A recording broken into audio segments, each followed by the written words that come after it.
Nessa live hoje eu vou fazer uma abordagem necessariamente resumida, mas que vai tocar, né, em pontos essenciais, né, daquilo que nós podemos chamar, né, está sendo chamado do homeschooling, né? Mas primeiro eu vou ter que fazer uma abordagem um tanto prévia do significado de educação,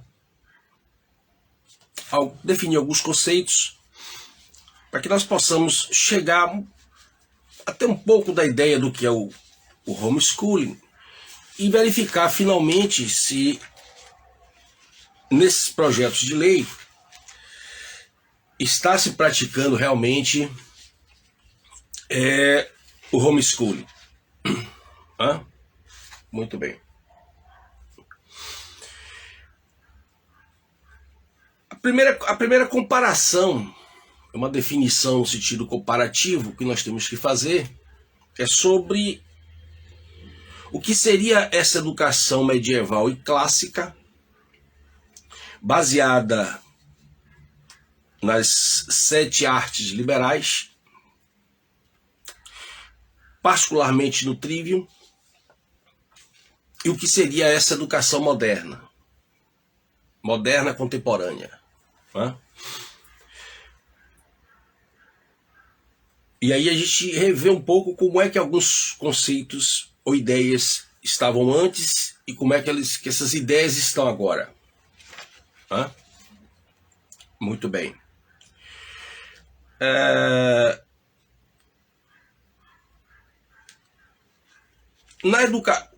Quando nós falamos de pensar, ensinar a pensar, isso era feito através das 7 artes liberais. Por uma questão muito simples. As 7 artes liberais, e particularmente o trivium, a gramática, a lógica, a dialética e a retórica, de fato ensinavam a pensar. Tanto que, quando a gente fala de artes liberais, a palavra arte aí, ela tem um significado de habilidade. Então nós podemos ler as habilidades liberais. E por que liberal? Liberal no sentido ideológico, do liberalismo moderno, não. Liberal exatamente porque ela trazia a liberdade para aquele que aprendia. Porque a partir do momento que você aprende a pensar, e quanto mais você aprende a pensar e ter o verdadeiro conhecimento, isso é muito importante, você vai se tornar livre, principalmente daquele que lhe ensina e de todo o mais. Então, liberal nesse sentido, de trazer aí a ideia de liberdade. Então, habilidades para a liberdade. Talvez fosse uma tradução adequada do que significa a essência das 7 artes liberais. É bem diferente do modelo que nós temos, que, apesar das propagandas em contrário, se fala de ensinar a pensar, mas na verdade não se ensina a pensar. A educação, e a começar pela própria escola, ela diz como pensar. E isso não é nem um pouco difícil de você verificar, na medida inclusive em que, se você não pensar de tal forma, você recebe uma série de adjetivos pejorativos, possivelmente perseguição de professores, nota baixa em redação de concursos, né? Então você não está aprendendo a pensar com essa educação contemporânea. Você está aprendendo como você deve pensar. Então isso aí marca uma diferença muito grande, né? E uma outra coisa importante é que a educação medieval e clássica, posteriormente a educação clássica, como se chama, que traz raízes do trivium, mas já acrescenta algo diferente. O trivium ele está voltado fundamentalmente para a leitura da Bíblia, para o entendimento da Bíblia, né? A educação clássica ela já traz as chamadas humanidades, o pensamento greco-romano, para ocupar pouco a pouco o lugar da Bíblia. Então existem algumas diferenças entre essa educação medieval e essa educação clássica, mas em essência elas trazem todo o mecanismo das 7 artes liberais, né? E para o que aqui nos interessa, essa educação medieval e essa educação clássica, ao ensinar a pensar, não o que pensar, ao ensinar a pensar, essa educação, ela necessariamente, ela nos traz a possibilidade de discernir o verdadeiro do falso, né? E, consequentemente, o que é o real,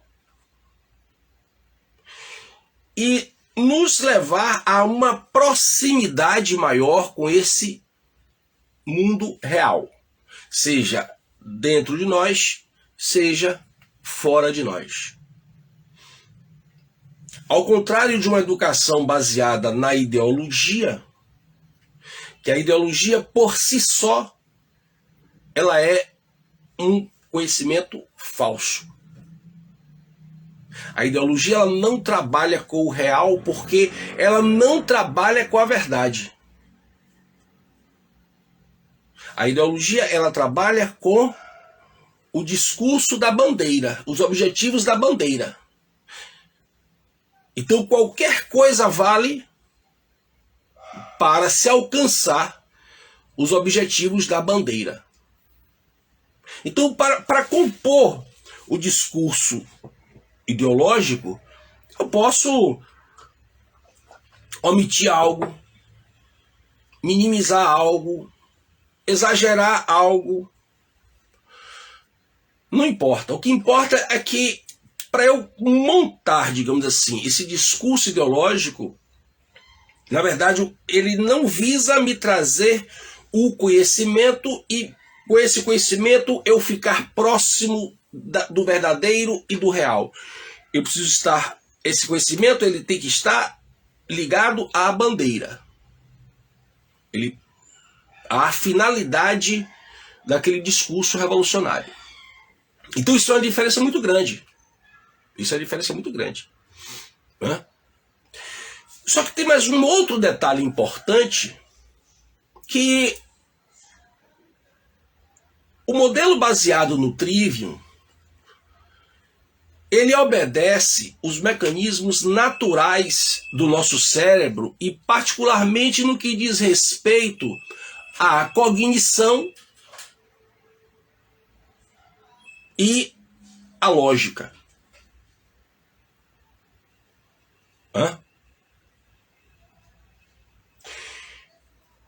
Se é preciso mudar esse modelo de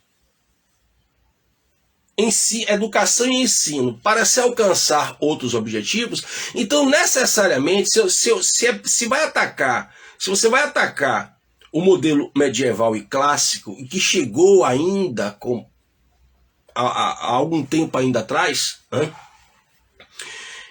Você precisa bater de frente com esse modelo, e para você bater de frente com esse modelo, necessariamente você tem que trabalhar com mecanismos antinaturais. A ideologia, ela, digamos assim, ela é antinatural, porque ela não obedece os mecanismos naturais do nosso cérebro, da nossa cognição.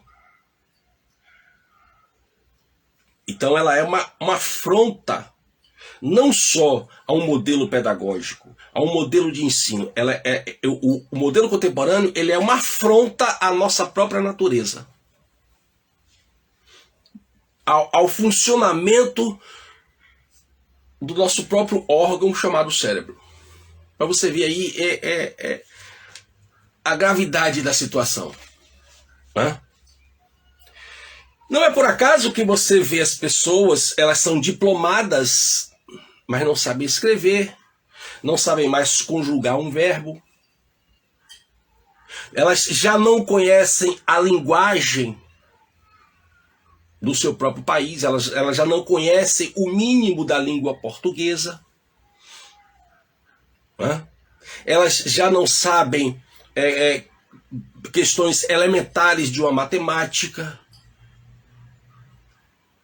Até porque também passou a ser trabalhado aquela ideia de que aí você começa a ver aparecer um monte de nomes pejorativos, né? Primeiro foi o professor burguês, depois o professor tradicionalista, depois agora o professor conteudista. Na verdade, o professor erudito. Esse professor ele não tem mais espaço na educação brasileira. Né? Por quê? Porque esse professor ele tem que necessariamente trabalhar com determinadas metodologias, digamos assim.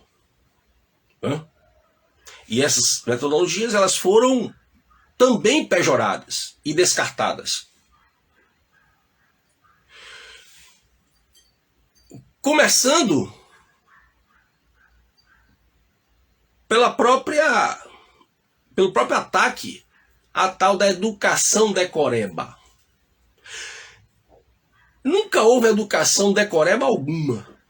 Se um professor ou uma professora não soube trabalhar com determinados mecanismos, é outra história. Se houve alguma falha pedagógica de um professor, de uma professora, ou mesmo de uma escola, é outra história. Mas essa educação decoreba que tanto se fala, ela nunca existiu. O que existia era simplesmente a aplicação de uma técnica de acordo com o desenvolvimento do nosso cérebro. Porque a educação, ela está,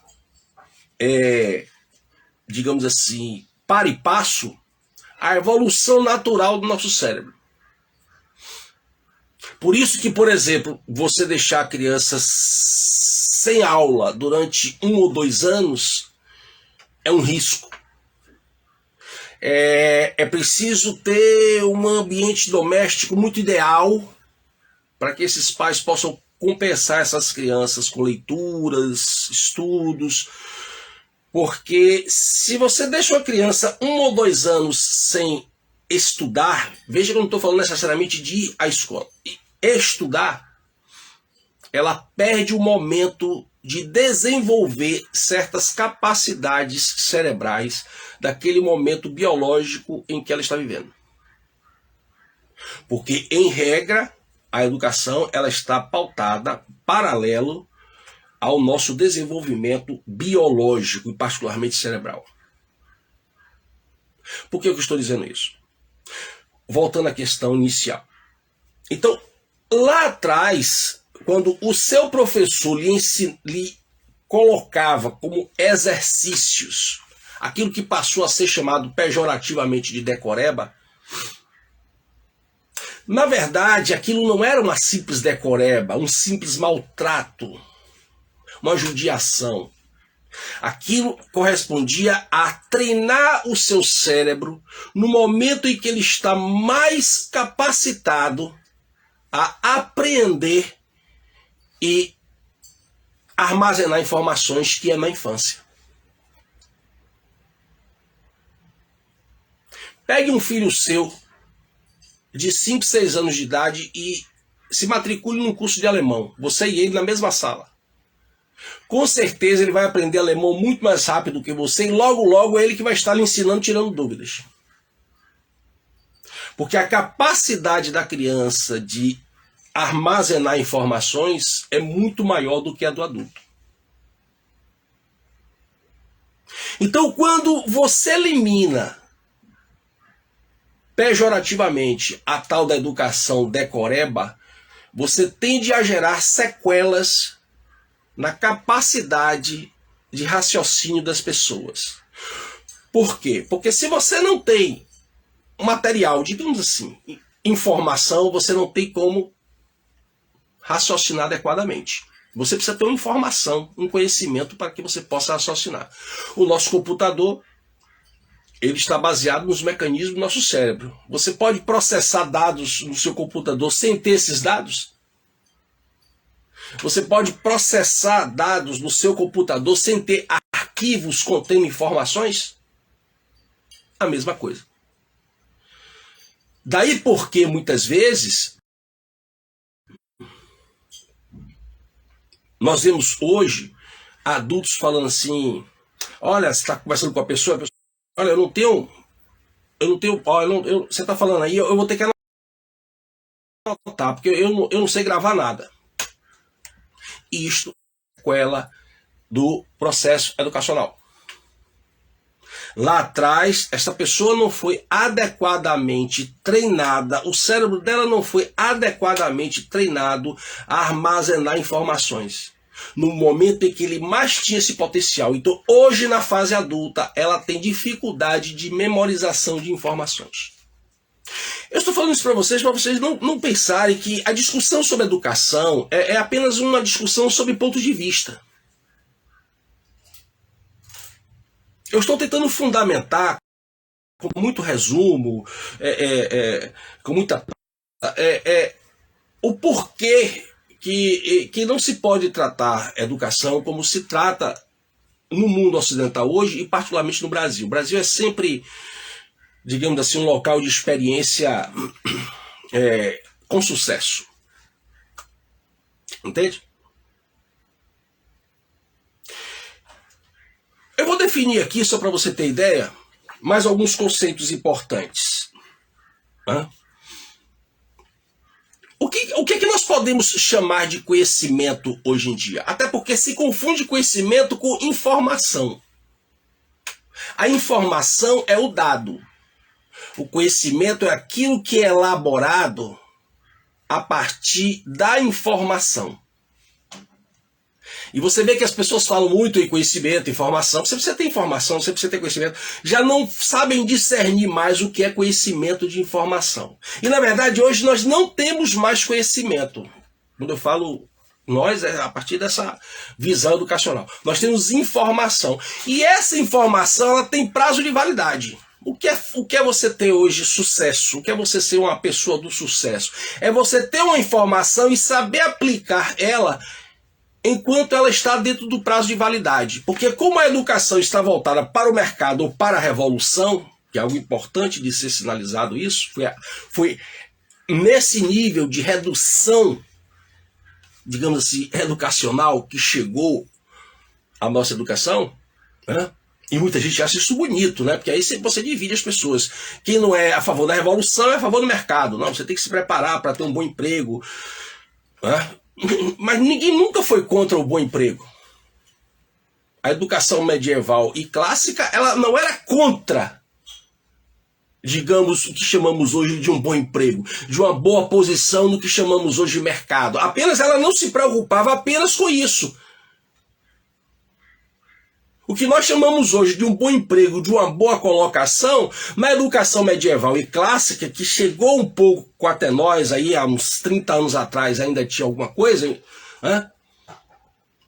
A preocupação com o emprego e com a posição no mercado era uma preocupação secundária. E hoje ela não é apenas uma educação, ou digamos, uma preocupação prioritária, ela é a única preocupação. Ou o mercado ou a revolução. Ou você tem influência na educação brasileira pelo Banco Mundial e pela OCDE, que cria o PISA, que vai avaliar a capacidade do seu país de inserir profissionais no mercado. É isso aí. Tirando os floreios todos, é isso aí. Ou você tem o modelo educacional influenciado pela Unesco e pela Unicef, que é esse que traz a revolução, a agenda de gênero e tal. E desde os anos 90, pelo menos, nós podemos, antes dos anos 90, você tinha a influência de outros organismos, digamos assim, internacionais, principalmente fundações. Mas a partir dos anos 90, você tem a educação brasileira, ela é inteiramente, pode ser qualquer governo. Pode ser qualquer partido, pode ser qualquer presidente, qualquer ministro da educação. A educação, ela é pautada de fora para dentro. Quem manda na educação brasileira, quem dá as diretrizes da educação brasileira, principalmente a partir dos anos 90, é de um lado Banco Mundial, OCDE, do outro lado Unicef e Unesco. Basta você pesquisar para perceber isso. Eu não estou contando aqui nenhum segredo que qualquer pessoa teclando no Google não possa descobrir. Mas é como eu estava dizendo. Então nós não temos mais conhecimento porque foi tirado das pessoas a capacidade de realmente pensar. Agora elas aprendem apenas a como pensar. Você tem que pensar desse jeito. E aí, seja você do lado da educação para a revolução ou a educação para o mercado, sempre esse conhecimento ele vai ser fugaz, superficial.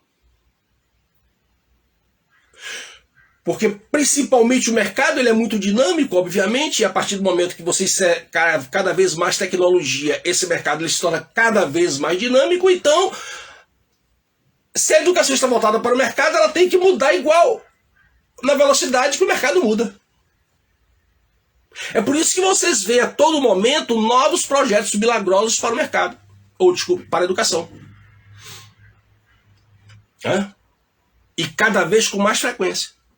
É por isso que você vê hoje garotos e garotas com idade de ser meu filho, que deixaram de usar fralda outro dia, saíram da universidade outro dia, e hoje já são especialistas, já são apresentados como especialistas em educação. Não tem nem estrada, não tem nem estrada, não tem estrada.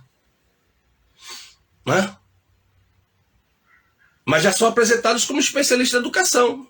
É possível? É. Porque esse garoto, essa garota, ele aprendeu os conceitos básicos do que se chama hoje educação, sabe trabalhar essa informação dentro do tempo de validade que ela tem. Por trás deles está toda uma estrutura milionária de ONGs e fundações financiando as palestras e os eventos. Então ele se apresenta como um especialista em educação, e é. Mas nesse modelo educacional da frivolidade, da superficialidade, da banalidade, em que você opta pelo mercado ou pela revolução, lembrando que esses dois modelos eles vivem dentro da educação brasileira com uma certa harmonia. Eu trabalho muito isso, todas essas questões aqui com muito mais profundidade e detalhes no meu curso que eu lancei agora, Educação e Revolução, de Paulo Freire ao Ativismo Judicial, que está aqui nessa página, as indicações estão aqui nessa página do Facebook. Então, eles vivem em harmonia por quê? Uma origem comum, que eu não posso detalhar aqui agora tanto por causa do tempo.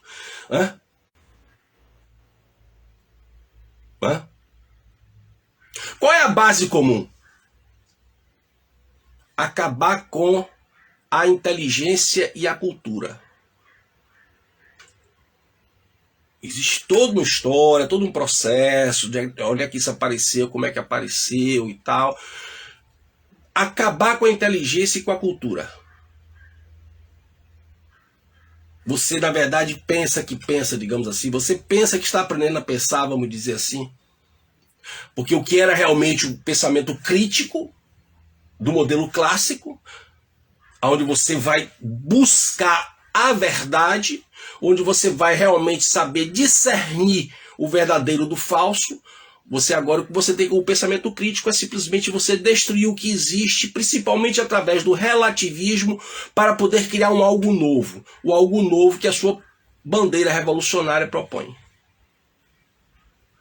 É isso que significa pensamento crítico hoje. Então eles têm essa base comum. Acabar com a inteligência e a cultura. E eu preciso que você seja cabeça pensante, que você pensa que pensa. Na verdade, eu quero que você seja manipulável. Eu quero que você esteja inteiramente disposto, feliz e satisfeito, seguindo as regras do mercado, ou também feliz e satisfeito sendo um militante, uma carne de canhão dessas que fica por aí pelas ruas, infiltrado nos lugares, gritando jargões de bandeira revolucionária. Eu preciso que você seja isso. A educação precisa. É necessário esses dois perfis. Então a educação brasileira, ela não pode, a educação ocidental, a educação brasileira, ela não pode, em particular, ela não pode. Não há espaço para a criação, a geração de pessoas inteligentes, cultas e piorou de gênios. Não existe isso. A educação brasileira prepara no máximo para bons ativistas revolucionários ou no máximo para bons técnicos de mercado. No máximo. Ela não pode preparar gênios, pessoas realmente super inteligentes que se destaquem. Por quê? Porque, além de tudo isso que eu resumi até aqui, ela também trabalha com a ideia do coletivo. Lembra do trabalho em equipe? Isso é uma técnica. Então, não, você tem que trabalhar em equipe, porque no seu trabalho você vai trabalhar em equipe, você vai... Olha, quem fala essas coisas, eu digo sempre, nunca exerceu um cargo de gestão. Se você algum dia for exercer um cargo de gestão, você vai saber que a coisa que você mais vai precisar saber é tomar decisões tendo um prazo de 1 minuto e meio, 2 minutos para tomar essa decisão. Então você tem que pensar sozinho. Você não tem tempo para consultar colegiado nenhum. Equipe nenhuma, muitas vezes. E tem essa desculpa de que você tem que trabalhar em equipe aqui, porque no mercado você vai trabalhar em equipe. Isso é muito... fraco. É um argumento muito fraco. Uma coisa é você ter capacidade de convivência no seu meio de trabalho. E muitas vezes, rotineiramente, trocar informações. Mas, claro. Outra coisa é não deixar mais você estudar e aprender sozinho, porque o mercado não necessita mais desse perfil. Não. O objetivo é fazer você não se desenvolver enquanto pessoa, desenvolver o seu cérebro, a sua cognição. Porque neste mundo atual não é para existir pessoas inteligentes e cultas. O erudito é uma espécie em extinção. A erudição é uma qualidade degradada.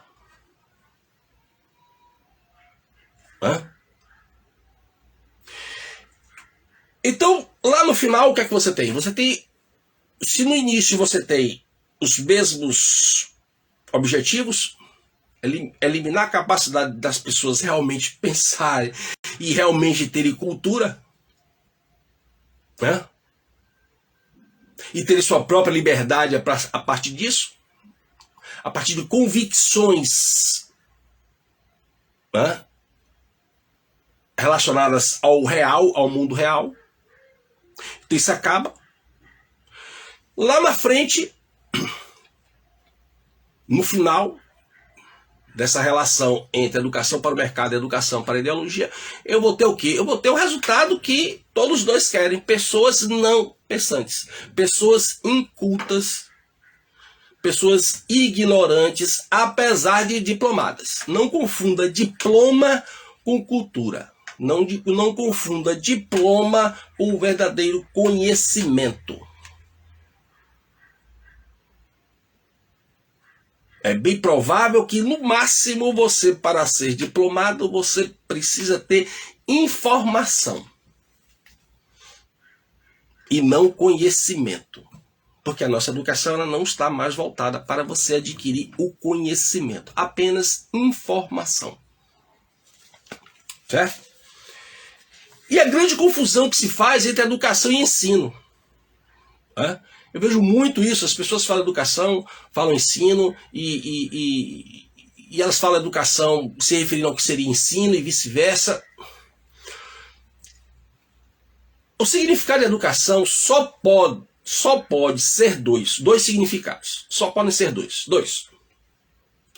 Educação, ela só pode ser, a palavra educação, ela só pode ser atribuída ao planejamento de governo, a um projeto de governo.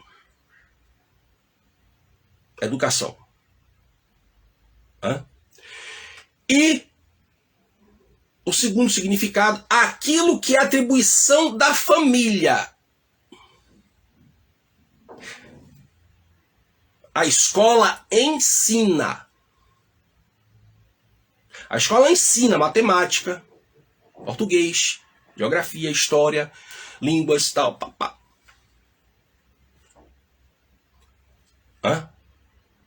Só que tem um temperozinho que eu preciso sinalizar para vocês aqui, é que é exatamente o papel que representou o movimento feminista, que também eu não vou poder explorar isso aqui como poderia. No meu curso eu exploro isso com muito mais profundidade.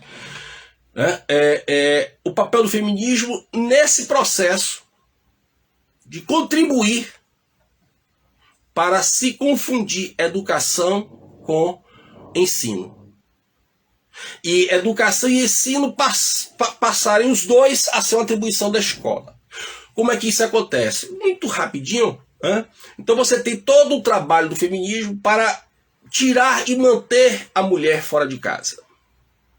Empoderar a mulher, lembra disso? Como Kate Millett falava no seu Política Sexual dos anos 60, Não fomos nós que tiramos a mulher de casa, mas somos nós que temos que manter a mulher fora de casa.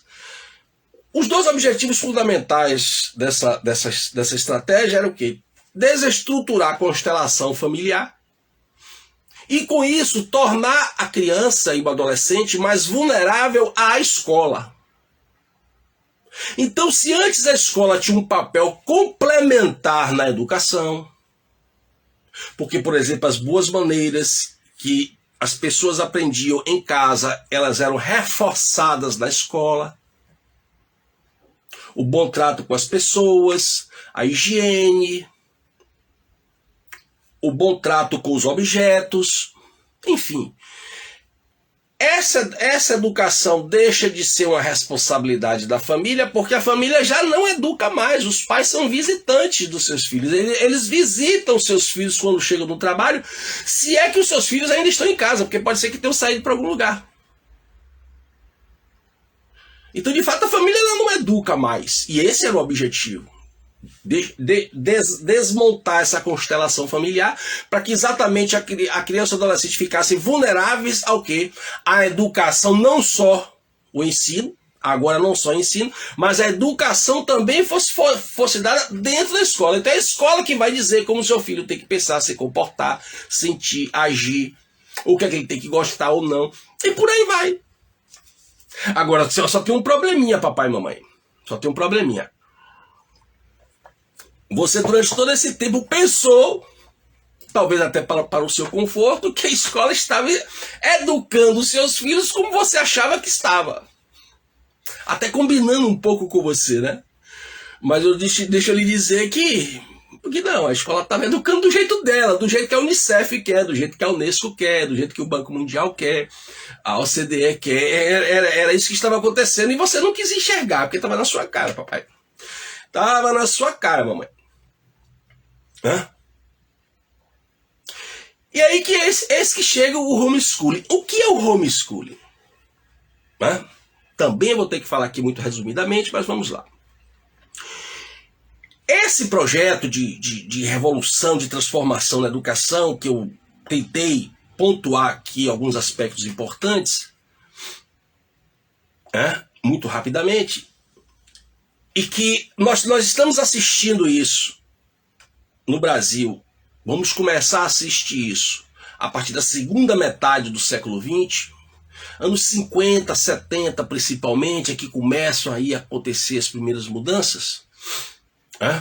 A psicologia tem uma grande contribuição nisso, a pedagogia, a sociologia, e aí isso vai se expandindo para toda a área do conhecimento e o ensino propriamente dito. Na Europa e Estados Unidos, e particularmente nos Estados Unidos, a família já estava sofrendo essa pancada desde os anos 10, 20, 30 do século passado. Desde 1920, 1930, você já tem um ataque à família. E tal como Marx dizia, né? Marx e Engels disseram no Manifesto do Partido Comunista, para você atacar a família, você tem que entrar pela escola. Então o pessoal começou a seguir os manuais revolucionários. E a família começa a ser atacada de maneira feroz. Artilharia pesada. Psicólogos, pedagogos, psiquiatras, antropólogos, sociólogos, assistentes sociais, todo mundo escrevendo, publicando, agindo. E quando a família americana começa a perceber isso e começa a perceber as consequências disso, principalmente o quê? A redução da inteligência e da cultura dos seus filhos. Quando a família americana começa a perceber isso, o que é que ela faz? Ela reage. São culturas completamente diferentes, a do brasileiro e a do americano. Então, a família americana reage. E aí ela vai dizer, não quero meu filho nessa escola. Mas veja bem, preste bem atenção nisso que eu vou dizer agora. A família americana, ela não queria apenas o filho na escola no sentido físico. Não, meu filho não vai estudar na escola, ele vai estudar em casa. Havia algo muito importante, preste bem atenção nisso. Havia algo muito importante em tirar o filho da escola no sentido físico. Era para que os filhos não fossem influenciados por esses novos modelos ideológicos pedagógicos. O objetivo era esse. Tirar o filho da escola era um meio. O objetivo era tentar recuperar uma educação pautada no modelo clássico, erudito, que ajudasse a desenvolver a inteligência e a cultura dos seus filhos. No Brasil, nós fizemos ao contrário. Como sempre, nós estreamos novidades, né? É um povo muito criativo, como se diz. No Brasil, na verdade, nós propomos aqui tirar o filho da escola, no sentido físico. Esse é o único objetivo. Se nos Estados Unidos tirar o filho da escola era um meio, no Brasil é o objetivo. Mas por que, professor Oswaldo Bastos? Por que o meio? Porque o que ele vai aprender no homeschool, no dito homeschool brasileiro, é o mesmo que ele iria aprender na escola. O que vai diferenciar é apenas a presença em determinado lugar. Então, o que era meio na experiência do homeschool americano, no Brasil se torna objetivo. Tirei meu filho da escola. Ele agora faz homeschool. Mas, como assim? Ele está aprendendo o quê? Vamos ver aqui agora? Vamos ver aqui agora os projetos de lei que estão tramitando. Então eu tive o trabalho de imprimir, ler tudo detalhadamente, né? Muito bonitinho, para poder a gente falar, né, com sustentação, né?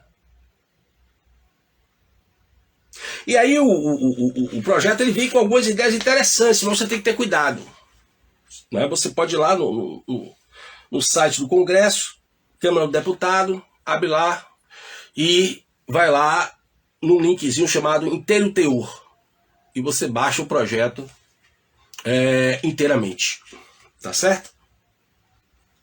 Bom, o pessoal que quiser fazer pergunta, pode ir fazendo aí, porque daqui a pouco eu vou receber essas perguntas aqui. Fica difícil eu ler essas perguntas e esses comentários, mas eu vou receber aqui e, se for o caso, eu vou responder a vocês, tá bom? Muito bem. Você vai botando aí, que tem o pessoal anotando aí para trazer para mim, né? E aí você tem o primeiro artigo, né, com alguns parágrafos, né? Os pais, aí vem no segundo artigo, os pais ou responsáveis legais têm prioridade de direito da escolha de tipo de instrução. Olhe bem. Tipo de instrução. Você vê que eu me dei o trabalho de definir alguns conceitos antes, não é? Agora você vai ver por quê.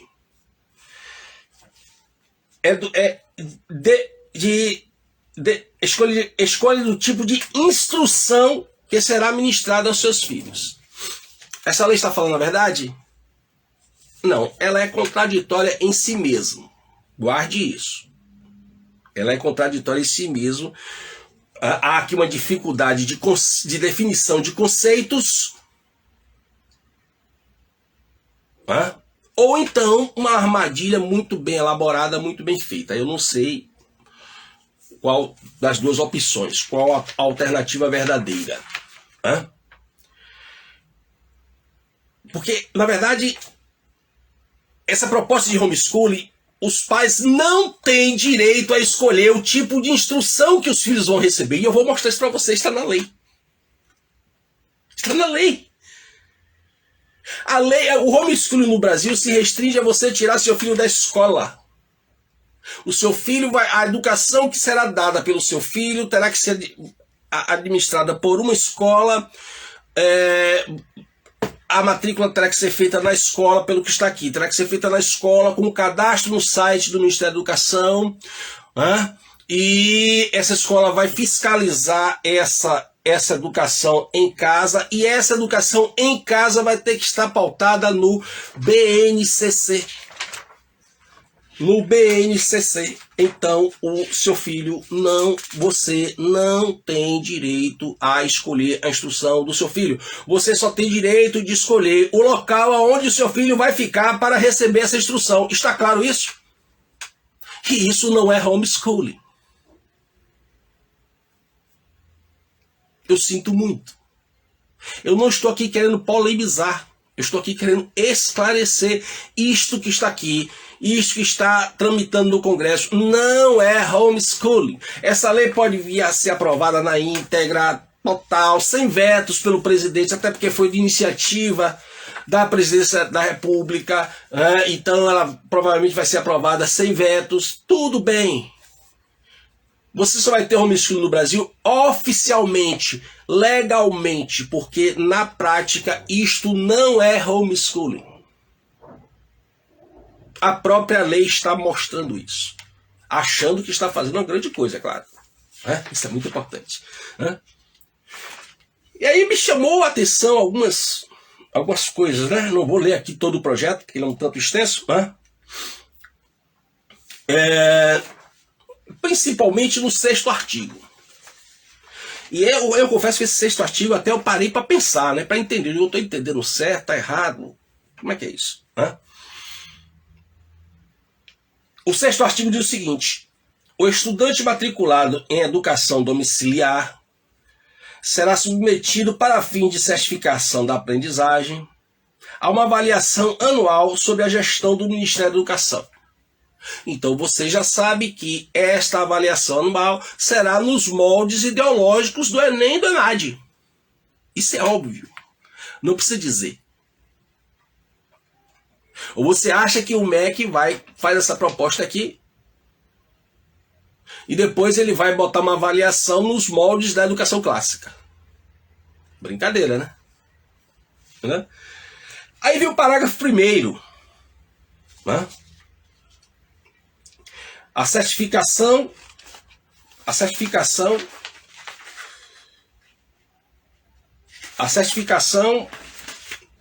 da aprendizagem terá como base os conteúdos referentes ao ano escolar correspondente à idade do estudante, de acordo com a Base Nacional Comum Curricular. O que é a Base Comum Curricular, gente? Eu estou preparando um curso agora sobre isso para ofertar no meu site. O que é a Base Comum Curricular? A Base Comum Curricular é uma aberração pedagógica, é uma quimera, onde eles conseguiram, com muita competência, uma genialidade diabólica, eles conseguiram articular os interesses do Banco Mundial e da OCDE com a Unesco e a Unicef. É isso que é a Base Nacional Curricular. Comum curricular. Entende? É a coroa, é a cereja do bolo, é o ápice de todo esse processo que veio se desenvolvendo durante as últimas décadas no Brasil. Entendeu? Por quê? Então ele está dizendo aqui que o seu filho em casa vai aprender a mesma ideologia revolucionária que ele iria aprender na escola. Tá vendo aqui, papai e mamãe? Tá vendo aqui? Você tá entendendo agora porque eu estou dizendo que só mudou o ambiente? Como está nessa lei aqui, só mudou o ambiente. Então, o que era um meio, volta lá que eu falei, o que era um meio, tirar o filho do ambiente da escola, era um meio para alcançar o objetivo de preservar uma educação inteligente e erudita para o seu filho. O objetivo era esse. Tirar da escola era um meio. No Brasil, o que era um meio se tornou um objetivo. Você apenas tira o seu filho da escola, mas em casa ele vai ter que estudar a mesma coisa que o coleguinha dele está estudando na escola. Está aqui na lei. Está vendo que não é uma questão de opinião, de ponto de vista?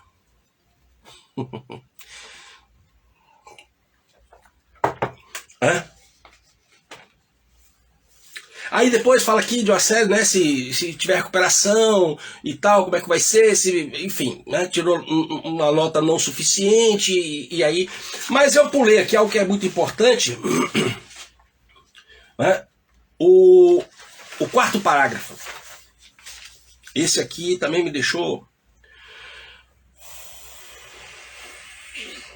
A opção pela educação domiciliar será efetuada pelos pais responsáveis legais formalmente por meio da plataforma virtual do Ministério Público, que custará, no mínimo, olha os dados que você, pai e mãe, vai ter que colocar lá. Preste atenção. Documentos comprobatórios de residência, documentação de identificação, blá, blá, blá, blá, blá, blá. Termo de responsabilidade pela opção, blá, blá, blá, blá, blá, blá. Mas aqui no inciso 4º, tem algo interessante para ser observado.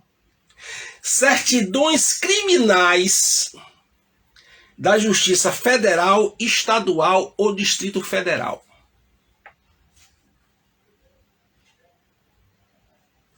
Aí eu parei assim e digo, poxa, peraí. Aqui não diz se essa certidão implica um julgamento que já foi finalizado, que tem uma sentença condenatória ou não, que já transitou em julgado, ou seja, que não cabe mais recurso ou não. Está aí aberto isso aqui. Quem vai interpretar isso e como, eu não sei. Mas não está dizendo aqui que se o pai ou a mãe estiver respondendo um processo penal na condição, né, se ele estiver na condição de réu ou ré, é o suficiente para ele não poder optar por essa modalidade do homeschooling. Não está dizendo isso, está em aberto. Só que tem um detalhe importante nisso aqui. A lei penal não permite que ninguém herde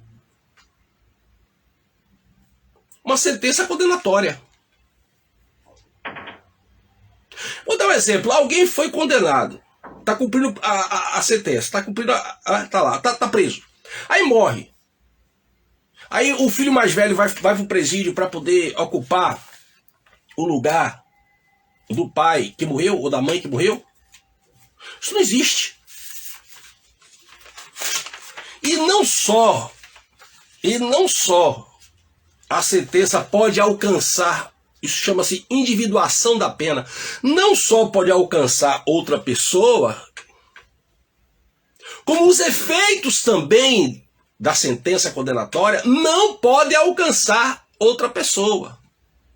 Então, se uma pessoa, ao ser condenada, ela deixa, por exemplo, de ter os benefícios em um crime posterior, os benefícios de um réu primário, isso só cabe atingir a ela, não pode atingir filho, não pode atingir marido, não pode atingir esposa, não pode atingir ninguém. A individuação da pena. Aqui nesta lei, que nem sequer fala em sentença condenatória, ela deixa aberto, é a certidão.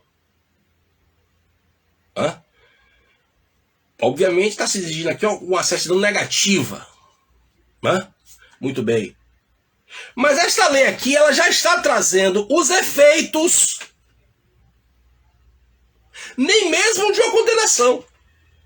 Basta o pai ou a mãe estar respondendo o processo penal, que pelo que está aqui escrito, este pai e esta mãe com essa criança ou adolescente não poderão fazer a escolha da modalidade homeschooling. Quer dizer, esta lei, ela inova em tudo. Ela cria um homeschooling que só existe na cabeça de quem criou, e até mesmo ela está tão preocupada, né? Ela está tão preocupada, porque são dois projetos que estão entrando juntos, ela está tão preocupada, né? Com o problema penal, do abandono de incapaz, o abandono intelectual, né? O que é que pode atingir o ECA, ela está aqui propondo mudanças, alterações em outras leis para poder adequar o homeschooling no Brasil. Ela está tão preocupada com essa, digamos assim, essa legalidade, que é até uma preocupação justa, mas nisso aqui, isso é uma aberração jurídica, gente. Isso é uma aberração jurídica. Ah, mas o pai, você já pensou? O pai ou a mãe criminoso e o filho está em casa, na escola. Os filhos estão aprendendo o quê? Qual é o ambiente mais inadequado hoje? Não sei, eu estou perguntando. Qual é o ambiente mais inadequado hoje para uma criança ou adolescente? A sua própria casa ou a escola? Reflita e responda isso aí. E mais, quer dizer que E se a sentença depois desse pai ou dessa mãe, inocentar esse pai ou essa mãe, não for a sentença condenatória, quer dizer, a criança já vai sofrer os efeitos disso, sem nem saber se o pai ou a mãe será condenado ou não? Do jeito que está aqui, é possível sim. É por isso que vocês depois estranham decisões de STF, STJ, não sei o quê, independente de questões políticas no judiciário, mas depois vocês estranham. Mas é porque aqui está aberto. Se está aberto, tudo isso aqui que eu estou falando são possibilidades plausíveis. Vai ter que vir um STJ, o STF para dizer, não pode, só pode depois se houver sentença transitada em julgado, se houver sentença condenatória. Mas vai caber entendimentos, aqui está aberto.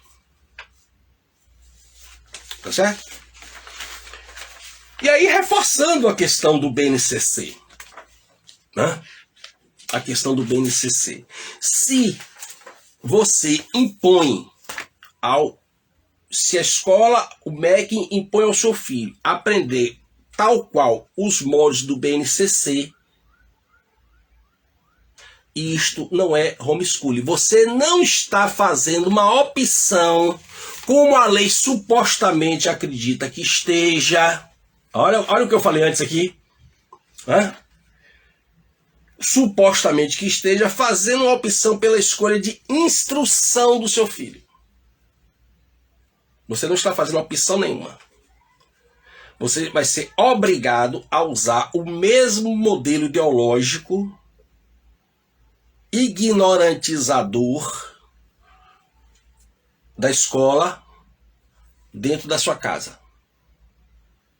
E se você contratar um professor, ele vai ter que fazer isso também.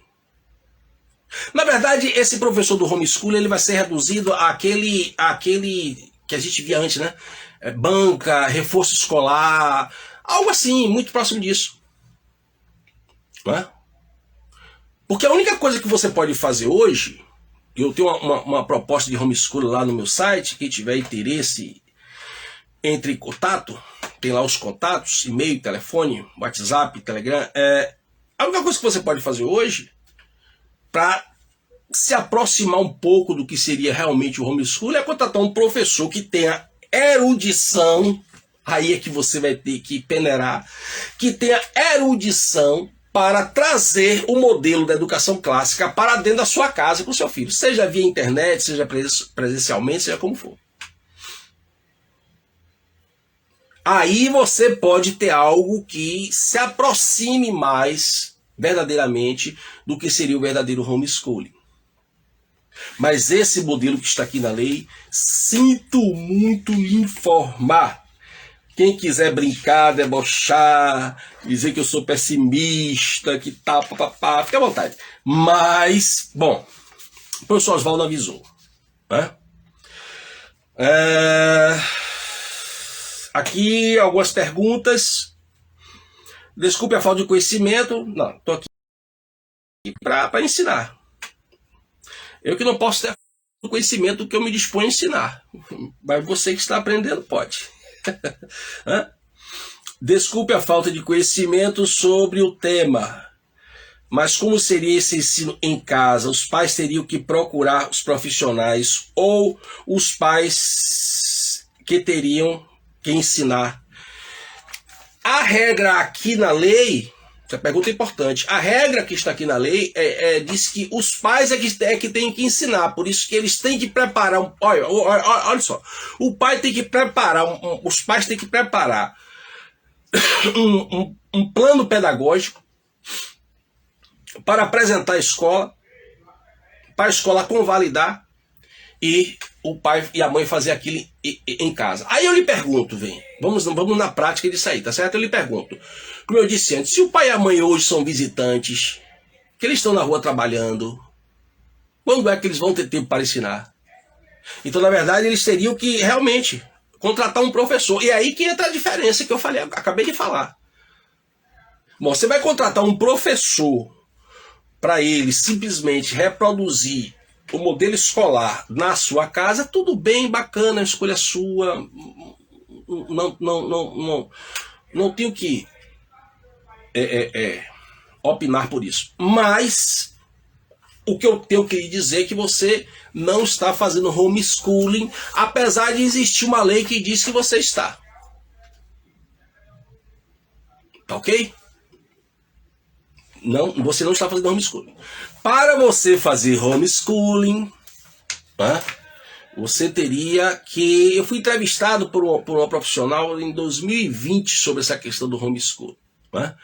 Então, em São Paulo, foi uma entrevista via Instagram. Então, se você quer se aproximar do homeschooling, você pode contratar professores, né, que realmente venham se aproximar da escola, da educação clássica. O que é que eu estou querendo dizer com isso?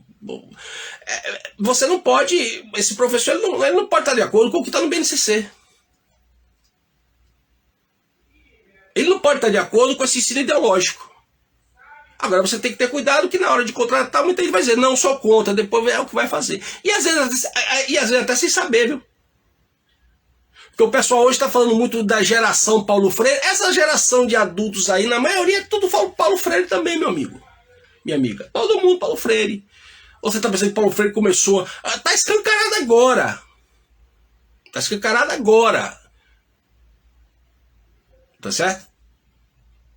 Eu comecei minha carreira de professor dando aula para crianças de quinta e sexta série e primeiro grau, que ainda peguei o primeiro e segundo grau. Que depois passaram a fundamental e médio. Eu comecei minha carreira como professor de história dando aula para crianças e adolescentes. Eu vi o que é isso, eu vi essa transformação na sala de aula. Se você chegar lá no meu site, tem no meu canal do seminário, chegar lá no meu site, tem lá o Cine Club, a página do Cine Club, e tem lá links meus, eu debatendo uma entrevista na televisão sobre o projeto da Escola Sem Partido, e eu falando até um pouco dessa experiência. Eu quero você escolher um livro, você tem que escolher o menos grave, pior, ruim,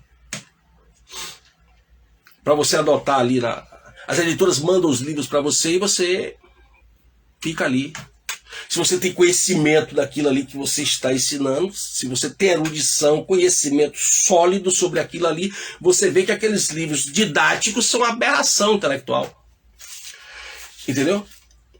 Então muita gente está pensando aí que está salvo desse fantasma de Paulo Freire, mas como todo demônio, ele assedia sutilmente. Aí que está o problema. Mas o ideal seria contratar um professor, uma professora que pudesse fazer essa prática educacional paralela a essa da escola. E aí, para isso, não precisa nem tirar da escola. Esse negócio de polêmica tirar da escola. Está gerando essa polêmica de tirar da escola por isso. Né? Porque está se achando que apenas tirando da escola está resolvido o problema. Não está. Tá certo? Já somos socialistas, pelo menos não terá pênis de borracha na sala de aula para aprender. Para aprender. Realmente, né, nesse ponto aí você pode dizer assim, é uma vantagem estar em casa, porque não vai ter certos absurdos que você vê na escola. Pênis de borracha é o mínimo. Você tem, hoje eu tenho vídeos aqui, em escolas aqui na minha cidade. Alunos embriagados, alunos cheirando cocaína, com farda à luz do dia, em sala de aula, em cima da carteira. Isso já... Você está entendendo? Então realmente a sala de tirar da escola tem vantagens. Nesse sentido tem vantagens, sem dúvida. Mas o problema é que essa mesma ideologia revolucionária que faz o professor ou a professora praticar sexo oral num pênis de borracha em sala de aula com a ajuda dos alunos, tem vídeos antigos circulando sobre isso na rede social, essa mesma ideologia vai estar presente no conteúdo, é isso que eu quero chamar a atenção, no conteúdo do que o seu filho vai aprender em casa. Ok? Entendeu? O ensino fundamental somente ou para todos. Não, o homeschooling ele só pode ser para o ensino fundamental e médio, e não para o nível superior. Apesar de que o nível superior, desde 1965, salvo engano, 65, salvo engano, já tem um dispositivo legal que permite aquele famosíssimo exercício domiciliar, né, em que você faz um semestre em casa, se você estiver doente, operado e tal, né, e todo mundo gosta, né? Todo mundo gosta, todo mundo acha legal isso, né? Eu sempre fui contra.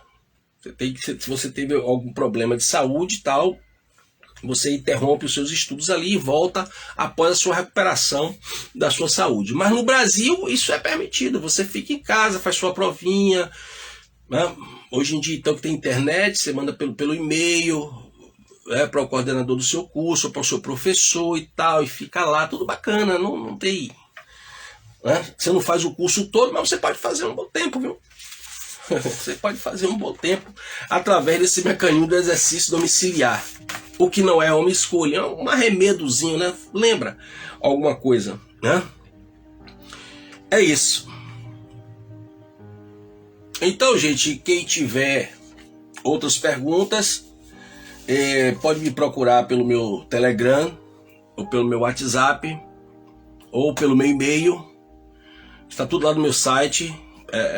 E aqui também nessa página do Facebook, está tudo aí para você.